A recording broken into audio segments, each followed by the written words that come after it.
Hello beautiful people, welcome back to my channel. My name is Winnie. If it's your first time ever watching any of my videos, in this video I'm going to be talking about CAPM exam which I just passed. I want to share my experience, some of the changes that everyone has been talking about, and just generally how I prepped for this exam. So let's get right into the video.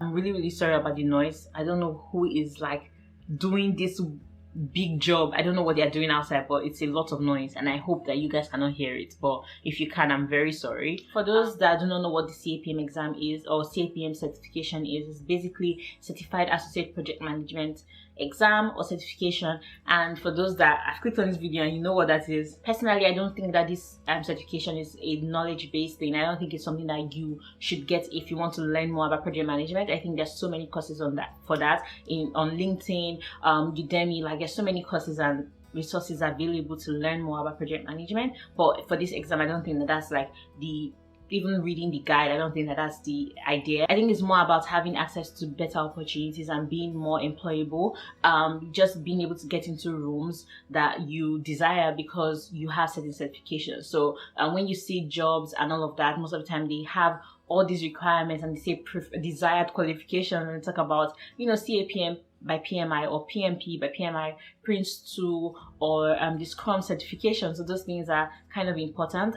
So my point is, if you are very new to project management and you feel like this is something that you want to get into and all of that, and you just want to know whether or not this is for you before committing to the exam, I think you should definitely just take courses on LinkedIn. LinkedIn Learning has really amazing project management courses, and you can also take courses on Udemy, for $10, very cheap. Just educate yourself.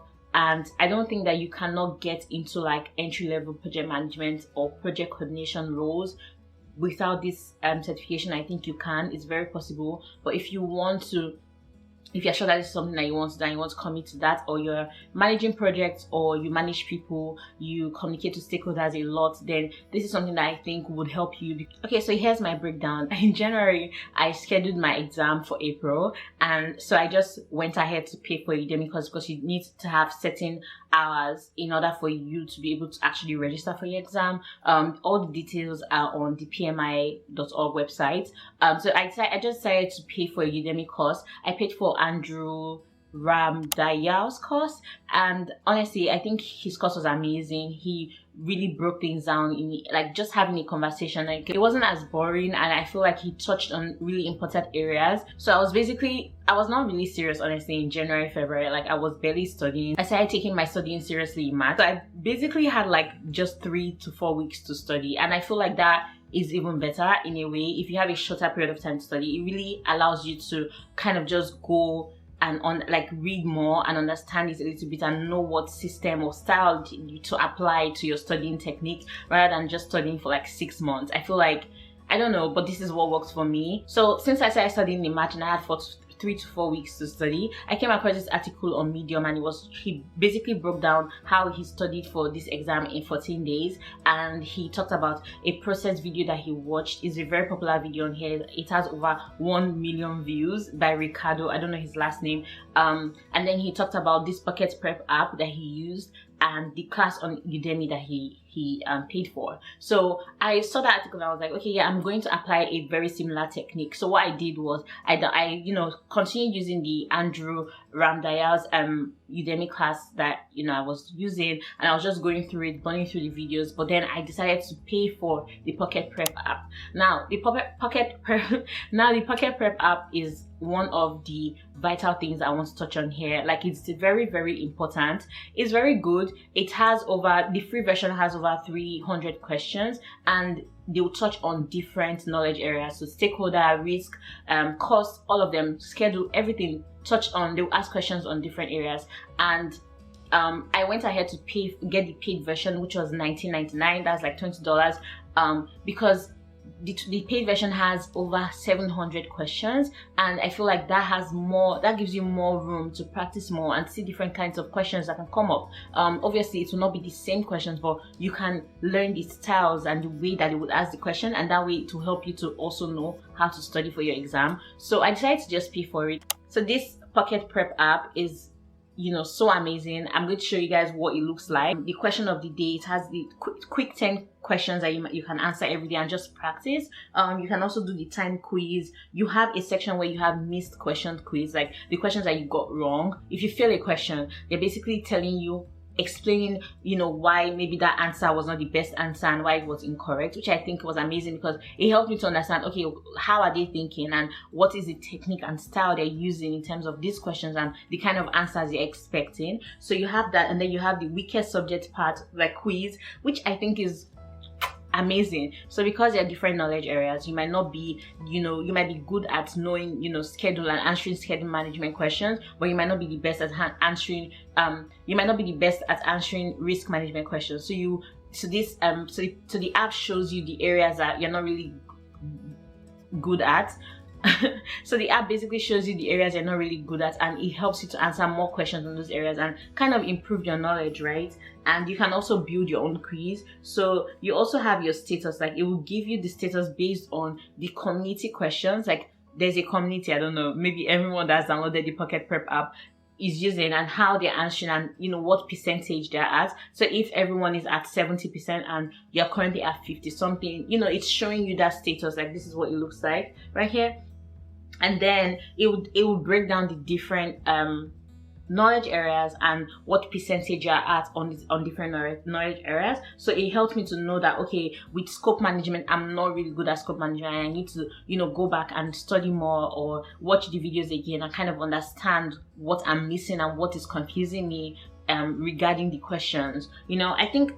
I think this is very amazing. Like it will give you the review also. It will review different questions, the flag, the ones that are incorrect, the ones that are correct, and you're able to also just keep answering. So in a day, I will do about like 50 questions, so just 10 questions like 5 times, and sometimes I'll be tired and I'll just leave it, but it just allowed me to kind of play around and see where I was at, and it made me aware of the areas I needed to focus more on. While I downloaded this Pocket Prep app, I also joined a Facebook study group.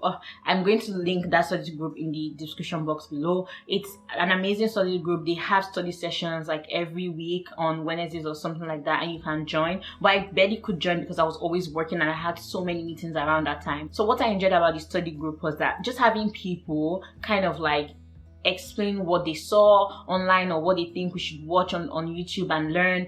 It just made more sense. Nobody's telling you the kind of questions that are coming. Nobody's not allowed, like literally it's not allowed to share questions or the types of questions that you think is going to come. No. One important thing that I really love is that the owner of the group or the organizer or whatnot would give free stimulator tests. So basically stimulator tests are very expensive online. Like sometimes it's basically prep tests, and it's very expensive online, and I did not want to pay for any, but he was so kind enough to give us like some free tests, and I was able to practice with those tests as well. So basically it's just prepping. I think one of the important things is like just having access to prep tests. So another thing that I did was I watched a YouTube video by this lady. I'm going to link in the description box below. She was really amazing at like just explaining some of the inputs and outputs that were common to certain processes, right? They always tell you that you should not kind of cram or try to cram all the inputs and outputs, but I do think that you can know certain things and what is common to certain processes, and also know why it is common. Like that's what the Udemy classes will help you do, like understand why certain processes or certain outputs are in certain processes. Just understanding it might be better than cramming. Alright, so the exam, I'm going to touch on the exam a little bit. So the exam itself, I think, is about 100 and something questions, and you have about 2 hours to answer those questions. Yeah, you have about 2 hours to answer those questions. It's online, of course, but it's very strict, you guys. Like, you don't want to move. Any little thing can disqualify you from that test. They can literally stop your test. So you want to really, like, you have to take a picture of your environment. You have to take a picture of everywhere. Like, you take a picture of wherever you're sitting, because they don't want you to have anything around you, obviously. No paper, because you're in the comfort of your home. Nobody has to be around you. You have to be secluded. So you want to be very careful. Like, don't play around. Don't think that, you can just, like, if you move, somebody's about to message you and say, like, hi, you're moving. We might stop your test if you move again. That kind of thing. You need to be, like, very careful, because they don't play. They don't play. So now this is how I would advise anyone that has like a short period of time, even if you have a long period of time to prep for your exam. This is how I would advise that you go through it. Okay, first thing I think you should do is download Pocket Prep app and then get access to it, or pay for simulator tests or prep tests or whatever they call it. Start with the practice questions. I don't think you should start with studying or whatnot. Obviously pay for your class to be able to qualify to write the exam and all of that, but like, start with the practice questions. You can do both at the same time. So when you practice, don't wait till last minute to get to your practice questions or, you know, prep test or whatnot. So if you have 2 hours a day to study, 1 hour for your class and 1 hour for your prep test will be amazing. I think the more you practice those questions, the more you know, like, okay, this is the style of questioning and this is how, you know, this is when they say this is what they mean. That way, when you're listening to your classes on Udemy or whatnot, you're able to pay more attention to certain things or certain areas, because you know, okay, 9 out of 10 of the questions I've seen are focused on scope, for example, or 9 out of 10 of the questions I've seen are focused on risk. You're able to like see what, you know, those kind of questions in risk, like pay attention to certain things. I also feel like the style of questioning, so a lot of people don't know until it's like last minute, because like we think it's just going to be like, oh, what is scope management, and that's not what it is. So you have to go through like your prep test. That's what I would advise you do, like pay for your prep test at the same time as you pay for your class.